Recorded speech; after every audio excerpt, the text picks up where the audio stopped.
2014 general elections are exactly a month away from today. That's on the 7th of May, and we are letting young people have their say. We'll be talking to them on a regular basis here on Morning News Today, leading up to the general elections.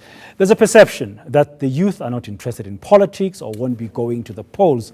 Is this the case? Well, this morning we have two guests in the studio to share their thoughts. They are 19-year-old Ross Holland from Eldorado Park and 29-year-old Jhulan Govan from Lenasia. Jhulan and Ross, good morning, and thank you very much for joining us this morning. Good morning. Okay, just a first quick question, and we'll get into the reasons behind it once you've answered it. Jhulan, are you voting?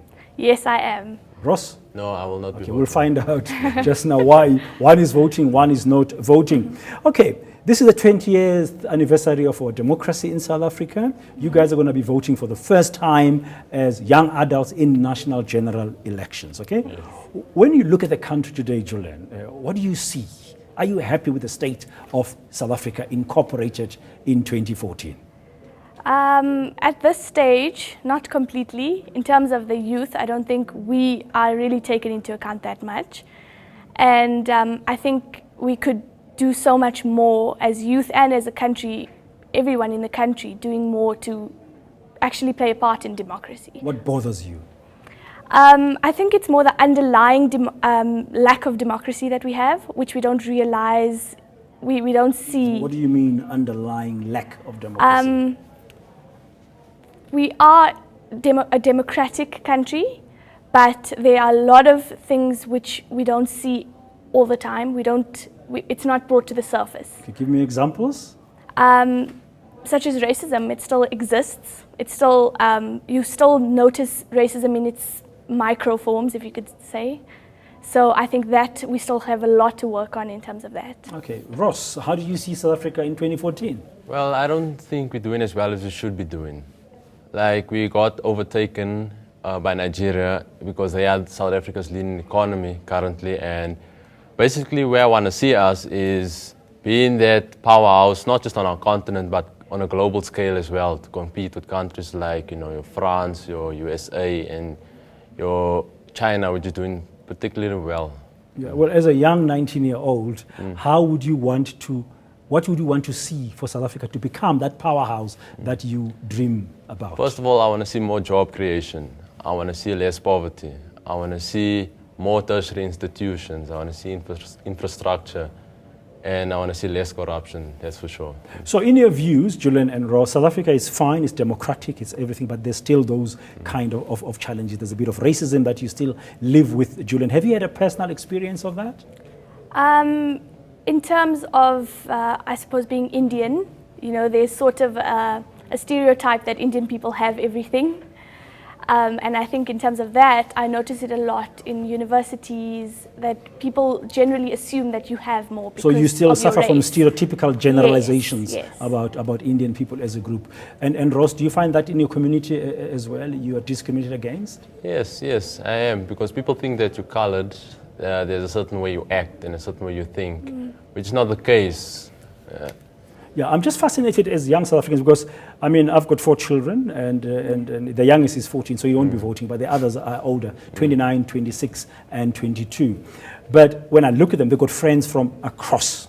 They mix and match. So I assumed I grew up differently, obviously, that things are fine. But you're telling me that you still, amongst yourselves as young people in South Africa of today, you still find a bit of discrimination. Yeah, I think that's a perfect example of the surface that I was talking about. On the surface, everybody looks like they're mixing, but there's underlying, people have ideas in their minds, which the mindset needs to change, I think. Okay, when you look at political parties today that we are aware of for whom we'll be voting for, depending which party, do you think their messaging around this issue in particular, just very brief around issues of possible discrimination, of racism, of this underlying thing below the surface, do you think these parties are articulating the right message about non-racial South Africa? No, I don't believe so. I think, if anything, they are perpetuating it, in my opinion. Not a specific party, but all parties in general, I feel, are not entirely dealing with this issue. Ross? Yeah, basically, I agree with her on that one. Most parties are just focused on just getting votes. They're not actually getting to what they need to be doing, and it's looking after the people. Where I'm from, I'm from Eldorado Park, like you said, and I've known the community. Nothing has changed in so many years. Even the party that was in power, I'm not going to name names right now, but I'm just saying people have been living the same way.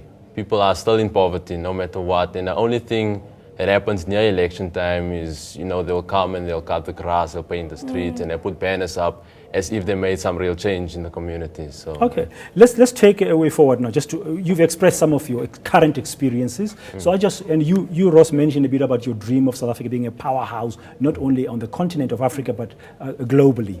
But what are your real, hopes as a young person today? If you had to paint for me a picture of South Africa in 2034. That's in 20 years' time from now. What should it look like for you, Jhulan?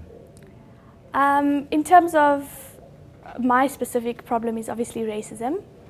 In terms of that, I would like to see people mixing on a level which is not just on the surface, but mixing in a way which people understand cultures and appreciate them.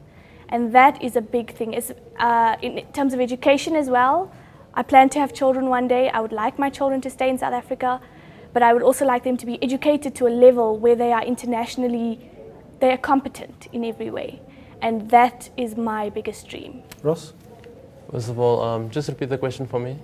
Where would you like to see South Africa in 2034, in 20 years' time, when you look back in terms of your dream? You want it to be a powerhouse, you said. What else do you want to see? How will you judge progress 20 years later from today? I want it to be a big economy.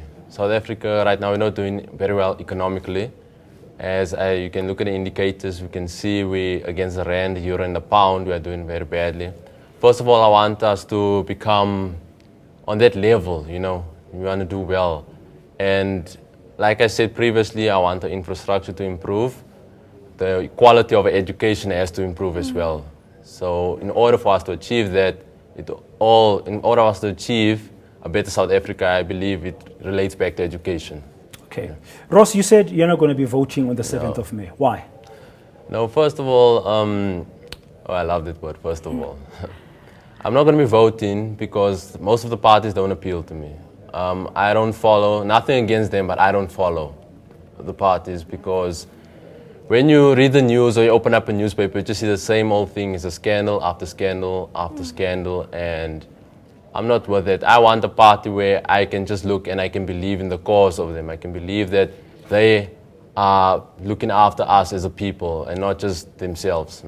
What do you say to people who say, a lot of people died in this country, sacrificed their lives. Some people spent lots of years in jail, like the late President Nelson Mandela. Other people were forced into exile, like former President Thabo Mbeki and the current President Jacob Zuma. He was both in jail and went into exile. People sacrificed their lives. A lot was given in terms of life for this freedom. Therefore, they deserve, in terms of their memory, for us to put that cross on the ballot. Yes, I understand what you're saying. I do. But for me, the whole spirit of Nelson Mandela was in office. That whole thing is not there anymore. You can feel. So if Madiba was still alive, would you vote? Definitely. It would be an honor to vote if he was still alive. Okay. And Jhulan, you said you are voting. Why are you voting when the parties you said are not clear about racism? You said you still suffer below the surface, the kind of racism, and you've mentioned a couple of other problems. So why bother vote? I think it's...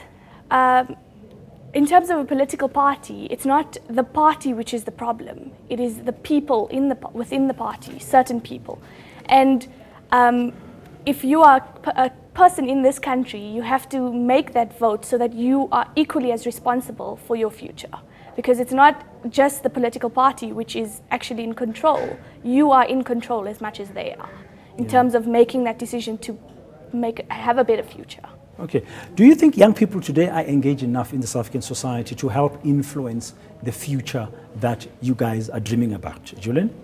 No.